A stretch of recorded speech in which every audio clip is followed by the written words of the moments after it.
샬롬 할렐루야. 욥기 8장 1절에서 15절이요. 수아 사람 빌닷이 대답하여 이르되 네가 어느 때까지 이런 말을 하겠으며 어느 때까지 네 입의 말이 거센 바람과 같겠는가. 하나님이 어찌 공의를 굽게 하시겠으며 전능하신 이가 어찌 공의를 굽게 하시겠는가. 네 자녀들이 주께 죄를 지었으므로 주께서 그들을 그 죄에 버려두셨나니 네가 만일 하나님을 찾으면 전능하신 이에게 간구하고 또 청결하고 정직하면 반드시 너를 돌보시고 네 의로운 처소를 평안하게 하실 것이라.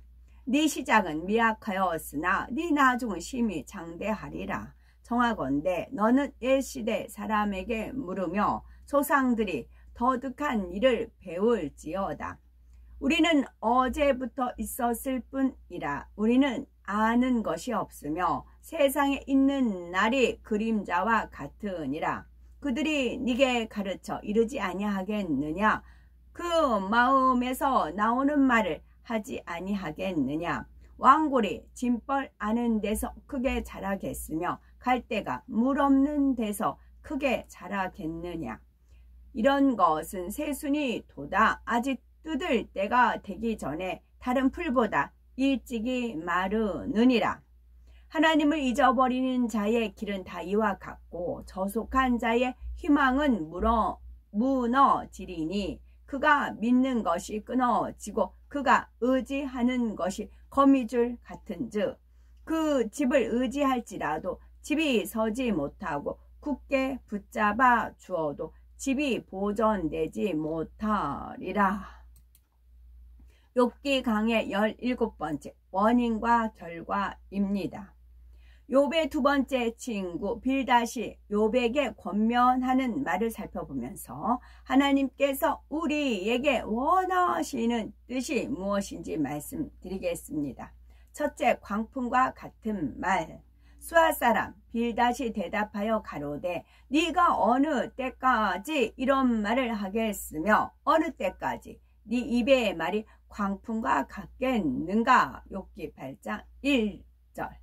욥이 계속 원망하고 단식하는 말을 듣고 있던 빌닷은 욥, 자네는 의로운 사람이라 자처했고 많은 사람을 훈도하여 존경을 받는 사람이었는데 고통 중에 있다 해서 이처럼 광풍 같은 말을 계속하면 되겠는가? 라고 반문합니다.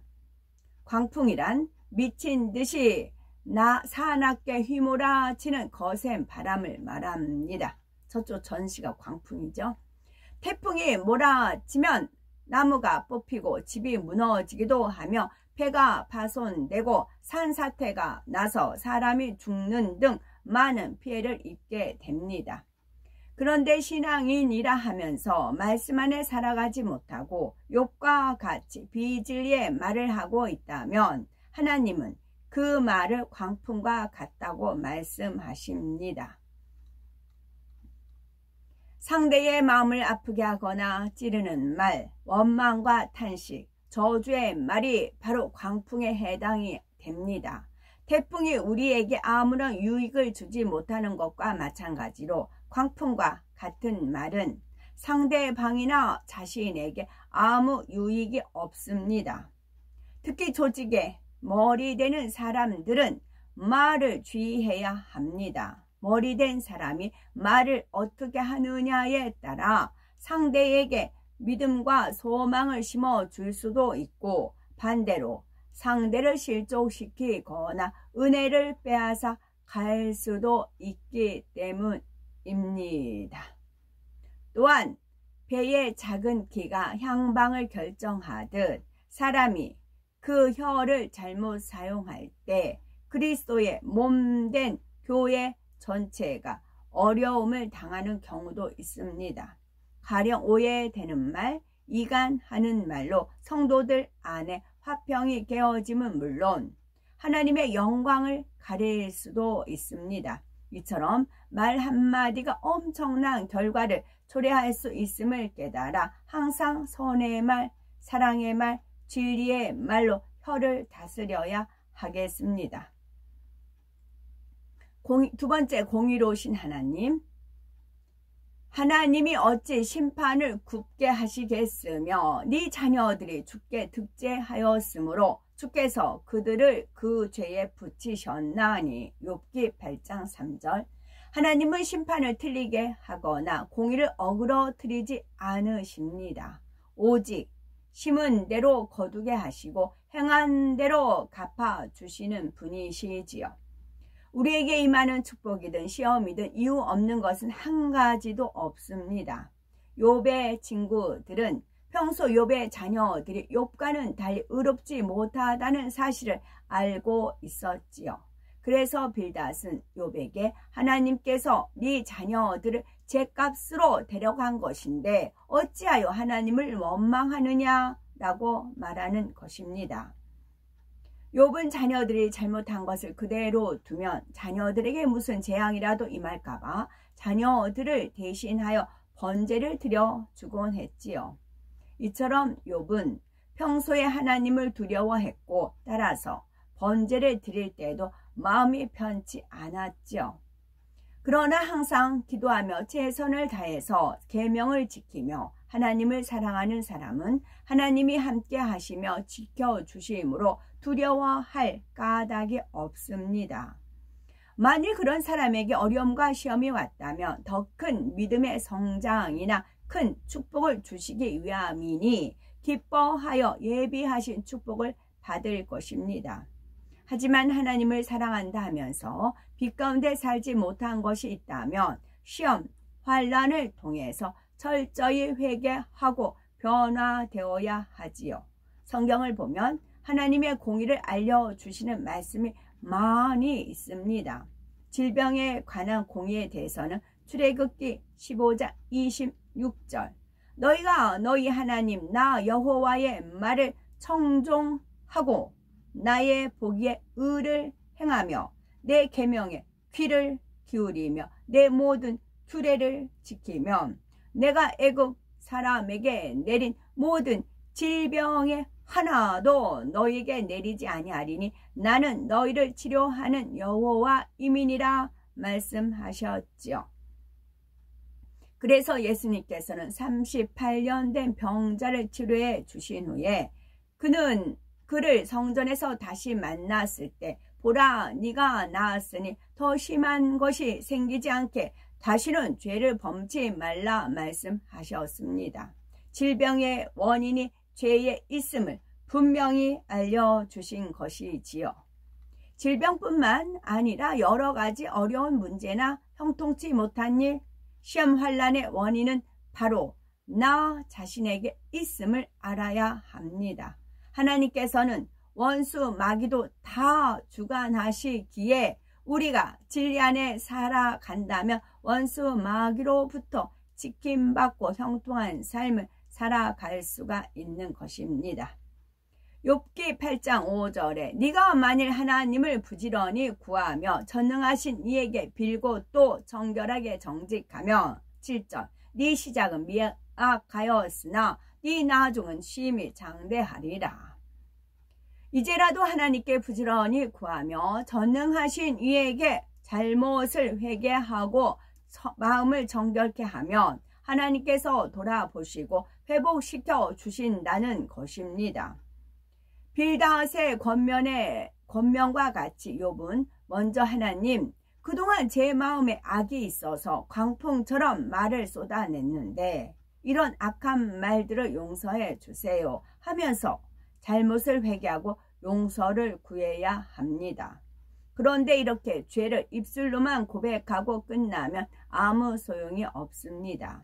죄를 입술로 고백하며 회개하였다면 이제 그 마음에 있는 죄성, 악의 모양을 버려야 합니다. 그렇게 하면 네 의로운 집으로 형통하게 하실 것이라 했는데 이는 마음과 행함이 바르면 하나님 보시기에 의로운 집이라고 인정해 주신다는 의미이지요. 욥은 지금 밑바닥부터 다시 시작해야 합니다.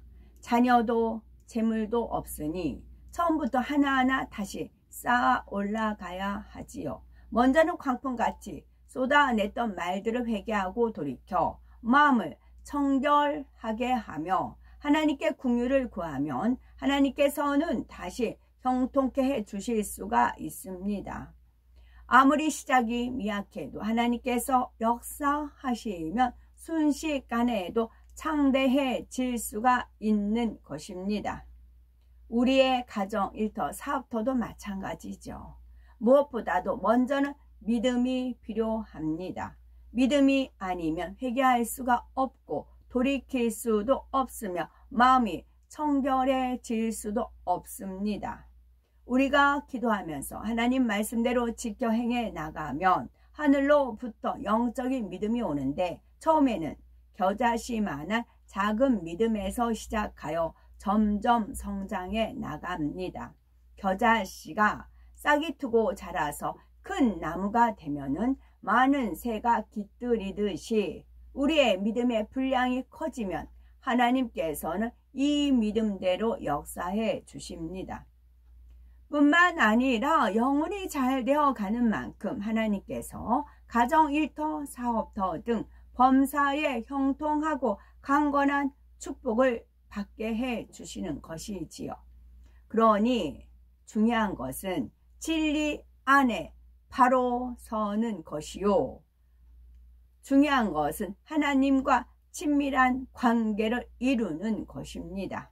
그러면 무에서 유를 창조하시는 하나님의 역사가 우리의 삶 속에서 나타납니다. 세 번째, 하나님의 말씀 안에서 배우고 답을 찾아야 하지요. 욥기 8장 8절에 청컨대 너는 옛시대 사람에게 물으며 열조의 터득한 일을 배울지어다. 10절 그 마음에서 나는 말을 바라지 아니하겠느냐.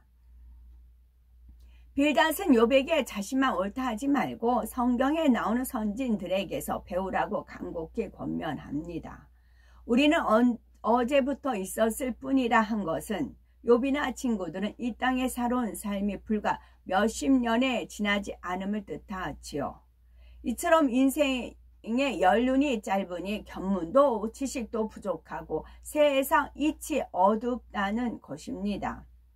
또한 그림자는 없어져 버리기도 하고 아침과 저녁의 그림자가 다르며 수시로 변하듯이 우리 삶도 영원한 것이 아니라 잠시 잠깐일 뿐이라 말하고 있습니다.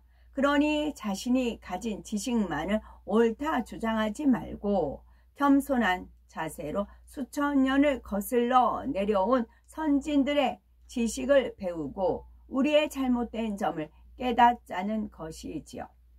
그렇다면 우리는 누구에게 배워야 할까요? 먼저 우리는 하나님께 배워야 합니다. 하나님께서는 우리에게 영원히 변하지 않는 진리인 66권 성경 말씀을 주셨지요. 하나님 말씀 안엔 옳고 그름, 선과 악을 분별할 수 있는 모든 것이 담겨 있습니다. 믿음과 구원, 천국과 지옥, 진실과 거짓이 무엇인지 다 담겨 있어서 우리가 말씀 안에서 깨닫고 답을 얻을 수가 있는 것입니다. 66 거꾸로 하면 99잖아요. 그거 이제 짝이다. 그 말씀. 어떤 퍼즐이 있는데 그 한 주가 딱 떠올려 주셨어요. 66을 거꾸로 하면 99, 99를 거꾸로 하면 66이다. 짝이다. 아멘. 또한 이 진리 말씀 안에는 하나님을 사랑하고 하나님께 사랑받았던 믿음의 선진들의 삶이 기록되어 있습니다. 노아는 어떻게 물의 심판을 구원받았는지, 모세는 어떻게 수많은 백성들을 인도했는지, 다윗은 얼마나 하나님을 사랑하였는지, 다니엘과 그의 세 친구는 어떤 믿음으로 세상과 타협하지 아니하였는지 등을 성경을 통해 배울 수가 있습니다. 그래서 빌닷은 욥에게 그들이 네게 가르쳐 이르지 아니하겠느냐, 그 마음에서 나는 말을 바라지 아니하겠느냐 말합니다. 이는 믿음의 선진들의 가르침과 행함, 그들의 말 등 모든 것이 우리 자신과 비교되어 심판이 이루어짐을 의미합니다. 또 하나님께 옳다 인정받은 선진들을 통해 자신을 비추어 보면 내가 옳은지 옳지 않은지, 죄가 있는지 없는지 등을 분별할 수 있다는 것입니다. 끝으로 네 번째 원인과 결과, 욥기 8장 11절. 왕골이 진펄이 아니고 나겠으며 갈대가 물 없이 자라겠느냐. 이전에 엘리바스가 말할 때 욥의 감정이 상해서 그 말을 무시하는 모습을 빌닷은 지켜보았습니다. 그래서 직선적인 말을 피해서 비유적으로 조심스럽게 표현하고 있지요. 이는 특히 양떼를 인도하는 주의 종이나 일꾼, 부서의 머리 되는 분들이 배워야 할 점입니다. 윗사람은 반드시 사랑과 덕을 갖추어서 완곡한 표현으로 아랫사람을 깨우쳐 줄 수 있는 지혜가 필요합니다. 또 인내와 절제가 있어서 화가 나도 참을 수 있어야 하고, 웃어야 할 때와 울어야 할 때를 분별해야 하는 것이며, 항상 성령의 주관에 따라 말하고 행동해야 하지요. 왕골은 한 해 살이의 풀로서 줄기가 질기고 강하여 돗자리, 방석 등을 만드는 데 사용이 됩니다. 또한 갈대는 여러 해 살이 풀로서 줄기는 수공예품, 돗자리 재료로 쓰이지요. 왕골이나 갈대는 모든 마른 땅이 아닌 물가의 진벌이나 습지에서 자라는 식물입니다. 그러면 빌닷이 왕골과 갈대를 비유하여서 욥에게 깨우쳐 주고자 하는 것은 무엇일까요?